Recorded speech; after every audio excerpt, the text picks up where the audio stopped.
आपण काहाकू पैसा देइथिले आउ पैसा देला बेले तार कोनोसी प्रूफ रखि नांती किंबा कोनोसी सिक्युरिटी रखि नांती वर्तमान से व्यक्ति जनक पैसा फेरैया पई आपनक सहित खेलुचंती किंबा मना करूचंती ताहले आपण कोन करिवे। प्रथमे तो आपण एविडेंस कलेक्ट करंतु। एविडेंस केमिति कलेक्ट करिवे तांकू व्हाट्सएप रे मेसेज करंतु आ व्हाट्सएप रे क्लियरली मेंशन करंतु केबे पैसा देइथिले केते टंका देइथिला आ से केबे फेरैबे तांकू पचारंतु। से जहां भी रिप्लाई देबे ताको सेव करि रखंतु।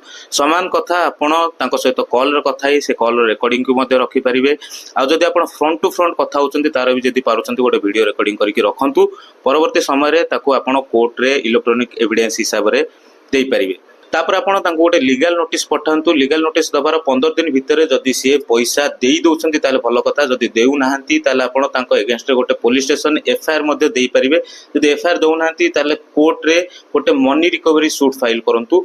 तो मनी रिकवरी सूट को कोर्ट रे फाइल करिवे तीनटा कथा अछि ना। से जो लोकटी आपनटू पैसा नेइथिले सी जो अंचल रे रहउचंती से अंचल जो कोर्ट जुरिडिक्शन अंडर रे आसुची से कोर्ट रे करि परिबे। किंबा आपण से जोटी बिजनेस करूचंती तांको बिजनेस टी जो कोर्ट जुरिडिक्शन आसुची से कोर्ट अंडर रे भी करि परिबे। किंबा कॉज ऑफ एक्शन जोटी अराइज हेछि जेमिति कि आपण पैसा लेन देन जोटी करिथिले से अंचल रो कोर्ट जुरिडिक्शन जो अंडर रे आसुची से कोर्ट रे मध्य सिविल सूट फाइल करि परिबे।